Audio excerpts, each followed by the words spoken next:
Hi, it's Ella. I'm back again. Um, in my previous video, I told you that the videos are in series, and I'm just going to be doing roughly like a 10-minute video for each topic. So we started in the first video talking about special educational needs, and under that, we're talking about social, emotional, mental health. We talked about what SEN is and um, how we can tell if a child has SEN. Um, talked about what SCMH is and some pointers. But today we're going to talk about conditions under SCMH and pointers or behaviors, things you should look out for in a child or a teenager as a teacher or as a parent. I would like to say this before I start that one, knowing these things is not to tag a child. It's not for us to say, or for a teacher, for a parent to say, oh, this child has mental illness, or this child has ADHD, or this child is depressed. It's not for us to use such words or such languages. Remember, we're not supposed to tag the child. The reason why we're going to be observant and knowing these things is for us to help the child, for us to provide extra support to the child. And it's not also an avenue apart from tagging. It's not also an avenue for us to diagnose. We do not have the power to diagnose as teachers or as parents. That is the job of an educational psychologist, a child psychologist, or a doctor, depending on the case.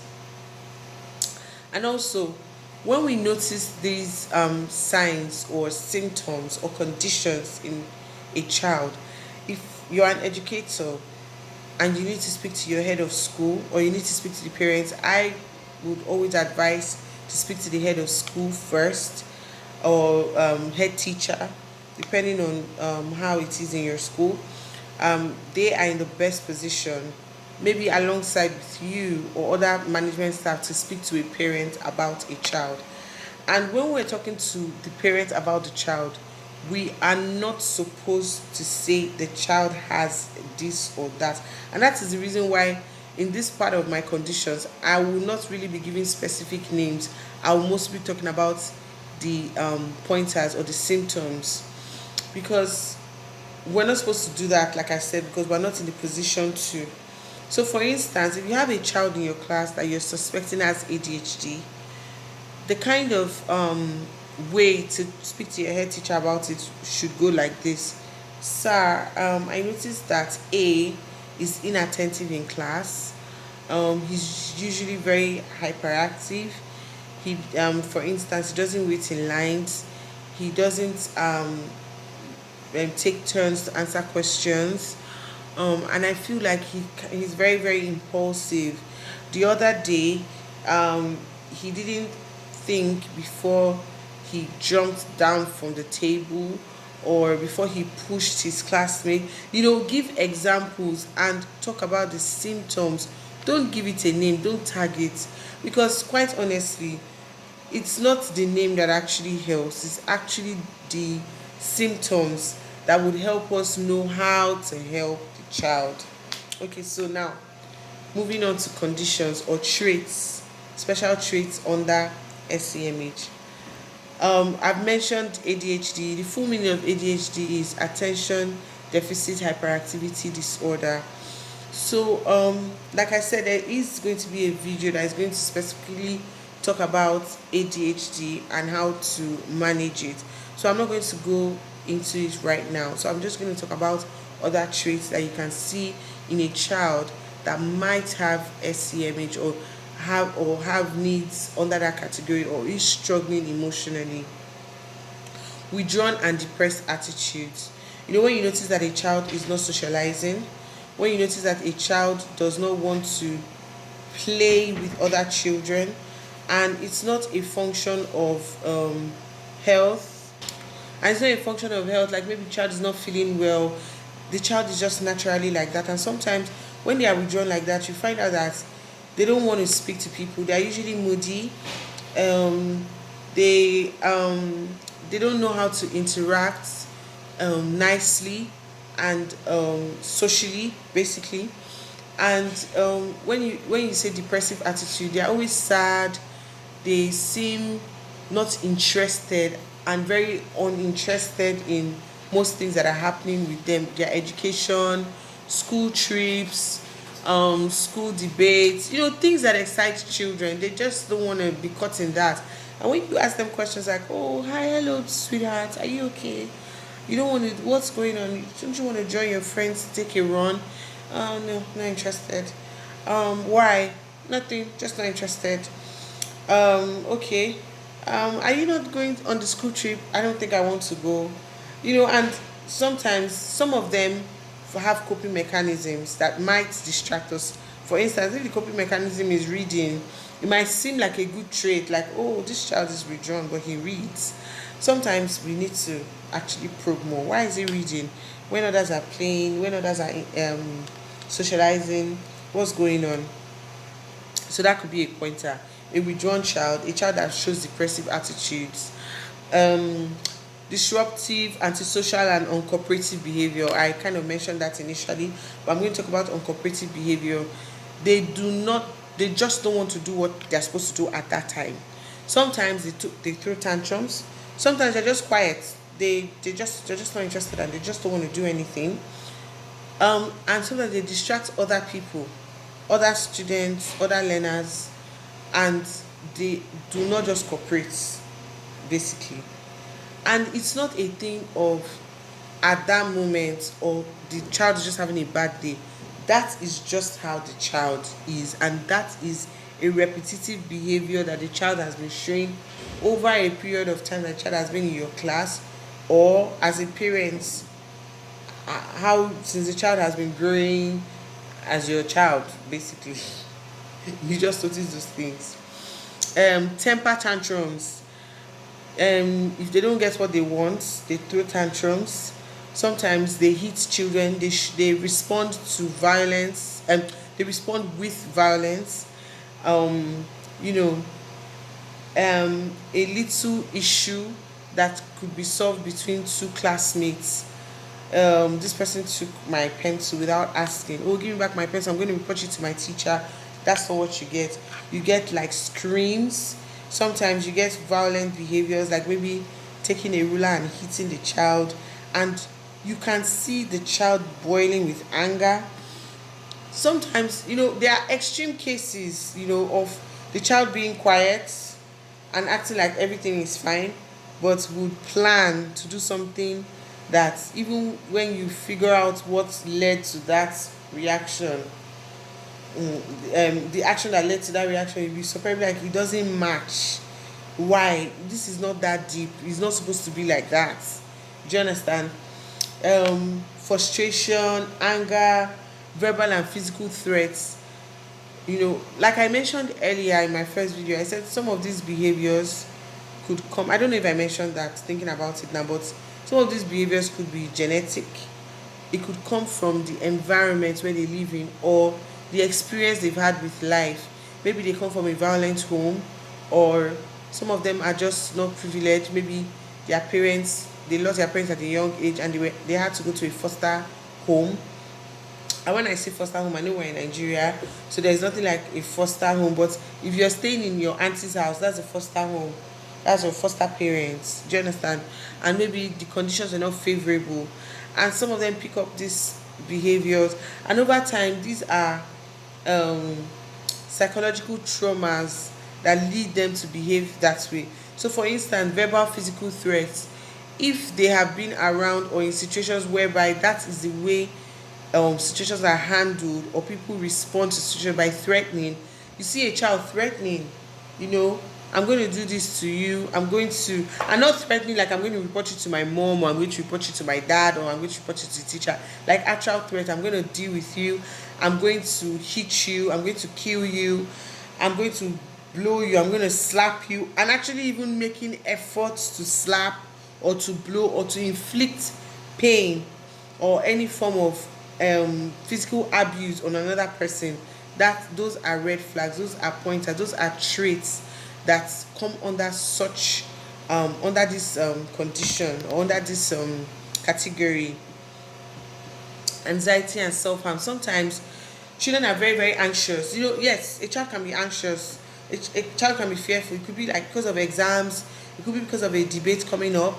But when a child is constantly anxious and shows anxiety, fretting, shaking, sweating, scared of talking to people, scared of expressing themselves. Sometimes you tell a child, I'm sorry, darling, could you answer this question? The child is sweating, the child is anxious, the child becomes uneasy. Sometimes they run out of the class. Those are pointers.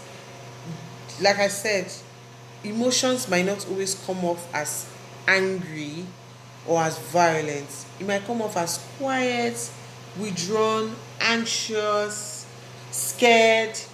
Do you understand? Just that those angry ones are the ones that we see more and we pay attention to more. But sometimes these emotions don't come out violent and all that. They come out quiet, withdrawn, depressed. Sometimes it could be eating. You see a child doesn't eat. I would give this personal story of mine. Growing up, I didn't want to be fat. As a teenager, I wasn't even fat. When I see my pictures from when I was young, I'm like, what was my problem really? But I just had that, I didn't just want to be fat. And obviously, it comes from a place of psychological, mental um, challenge that I have not dealt with. And obviously, had done a number on my self esteem. And I just felt like I needed to look a particular way. And because of that, I had eating disorder.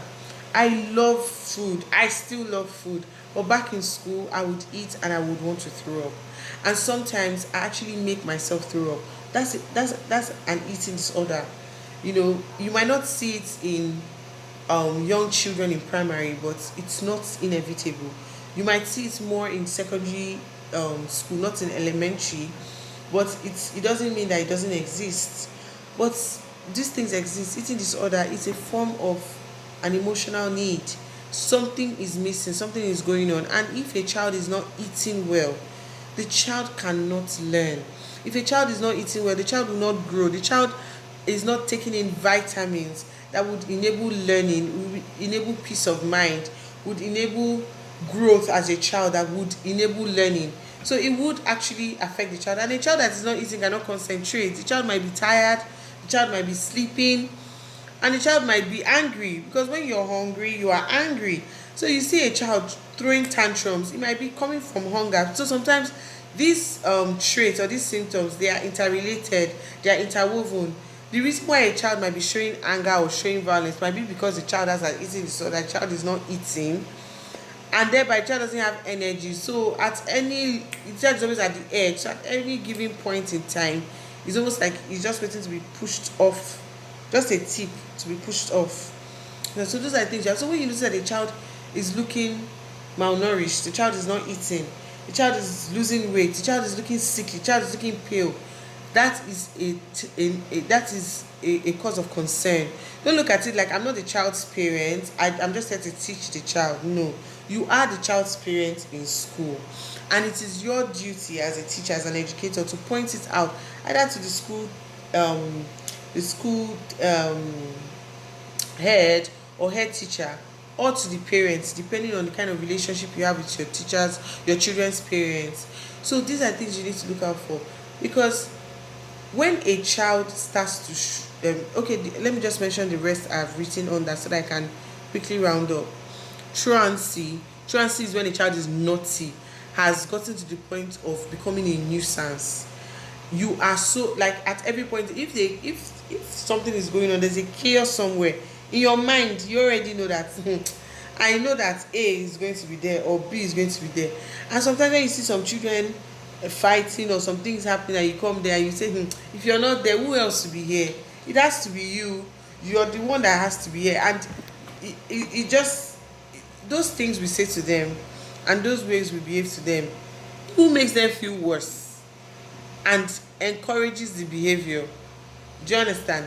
So I'm not going to go into that because my time is almost up. In fact, it's up already, but I'm just going to round up pretty soon.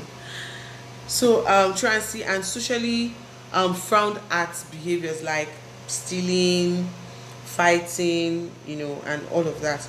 So I'm just going to say this, that we need to really, really be very observant, because sometimes as we are in this society, there are some things that we don't talk about, like drug abuse, but they exist, and they are gradually creeping their ways or their ugly heads into our society. So these are things you have to look out for. When a child starts to behave weird, the child is not happy, the child is upset, the child seems withdrawn, the child is always throwing tantrums, the child is not doing their homework or doing what they're supposed to do, not cooperating, and when you question the child has no reason, or the child just seems uninterested, the child is not eating well, the child looks pale, and sometimes probing and finding out this thing can lead us to greater reasons or actual reasons why these things can be happening, and for us to give help to these children. So these are some of the conditions or traits or symptoms to actually look at in a child.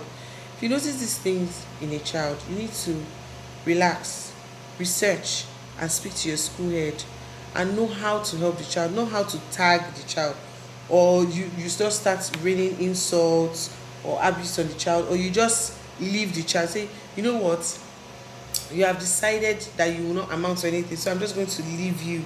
You say such words to those children, or you be like, I did not kill my mother, so you will not kill me. Or I have about 30 children in this class, or 20 children in this class I have to attend to.